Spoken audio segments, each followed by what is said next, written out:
गुरुजी मुझे ना बहुत गुस्सा आता है, मैं क्या करूं? आता है गुस्सा तो क्या करूं?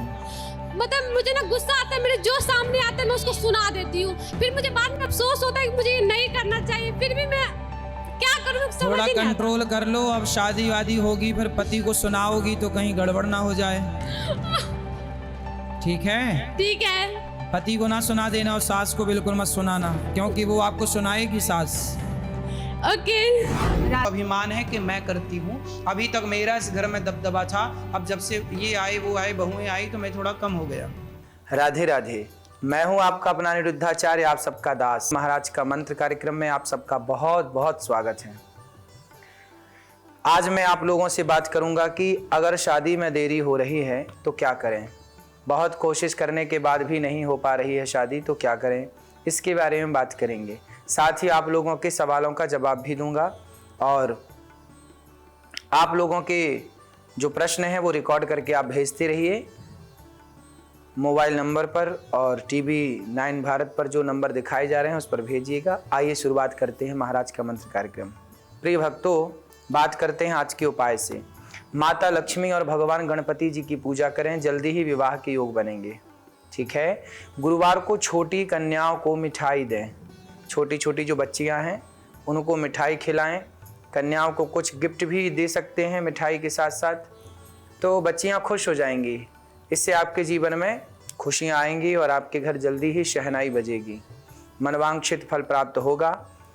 व्यक्ति प्रतिदिन शिवलिंग पर पवित्र जल चढ़ा सकता है। यदि आपके आसपास शिवलिंग है या घर पर शिवलिंग है तो शुद्ध जल चढ़ाइएगा और भगवान शिव को प्रसन्न कीजिएगा। प्रतिदिन शिव और पार्वती जी की एक साथ पूजा करने से विवाह के योग बनते हैं।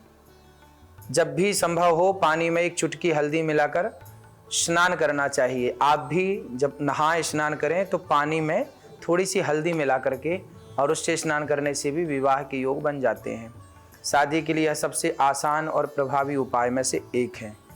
समय पर विवाह की इच्छा रखने वाले लड़कों को आशीर्वाद के लिए भगवान गणेश जी की पूजा करनी चाहिए, और भगवान गणेश जी का आशीर्वाद प्राप्त हो तो यह भी जल्दी विवाह के योग बनाता है। यह बहुत ही कारगर उपाय होता है। अगर लड़कियों की शादी में देरी हो रही है तो प्रत्येक सोमवार को व्रत करें। शिव और पार्वती की पूजा कर सकते हैं, जल्दी शादी के संयोग बनेंगे। मनचाहा वर और प्रेम करने वाला पति और पत्नी भी प्राप्त होती हैं। ये लड़कियों को सोमवार के दिन गौरी शंकर रुद्राक्ष को लाल रंग के धागे में बांधकर धारण करना चाहिए। बृहस्पतिवार को भगवान विष्णु और माता लक्ष्मी के मंदिर में 5 लड्डू चढ़ाएं और जल्दी ही आप भगवान नारायण से प्रार्थना करें कि प्रभु हमारे विवाह के योग जल्दी हों, और वह लड्डू आप दीन दुखियों में बांट दें। भगवान विष्णु को पीले पुष्प अर्पित करें। ओम नमो भगवते वासुदेवाय का जाप करें।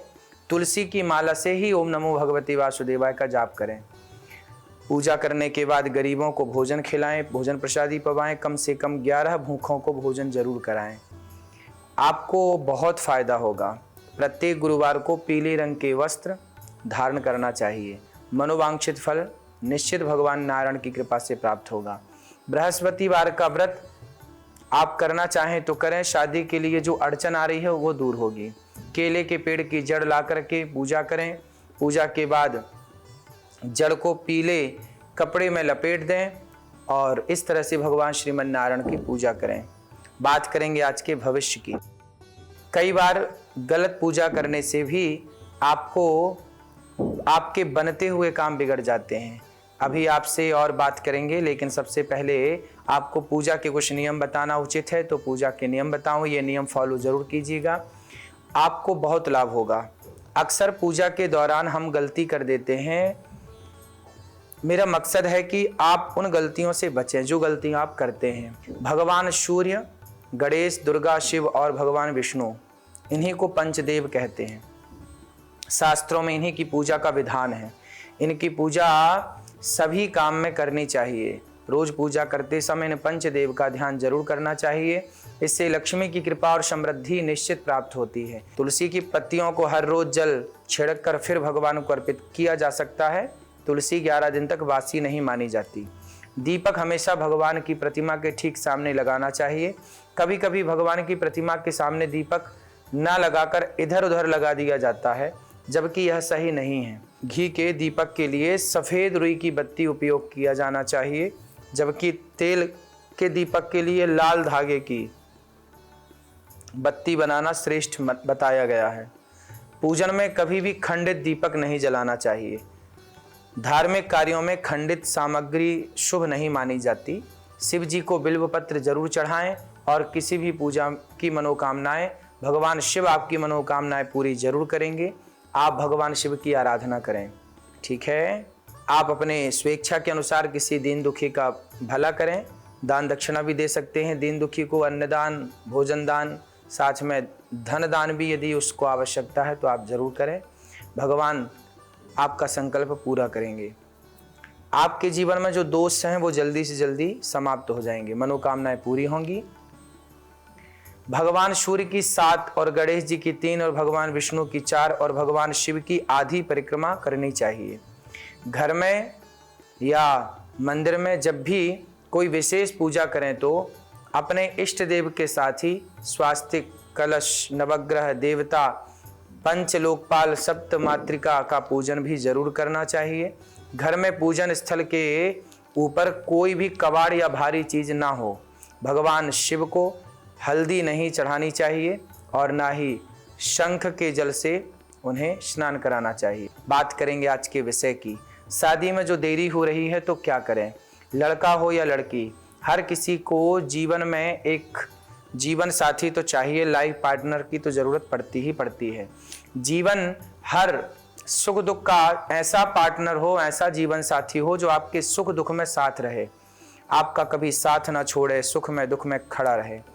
मतलब हर किसी को शादी इसलिए करनी चाहिए कि हमें एक सहायक पत्नी के रूप में, पति के रूप में प्राप्त हुआ है। विवाह के बाद लोगों को जिम्मेदारियां भी समझ में आती हैं। जो विवाह है महिला और पुरुष दोनों के जीवन को पारिवारिक, आर्थिक, सामाजिक रूप से प्रभावित तो करता ही करता है।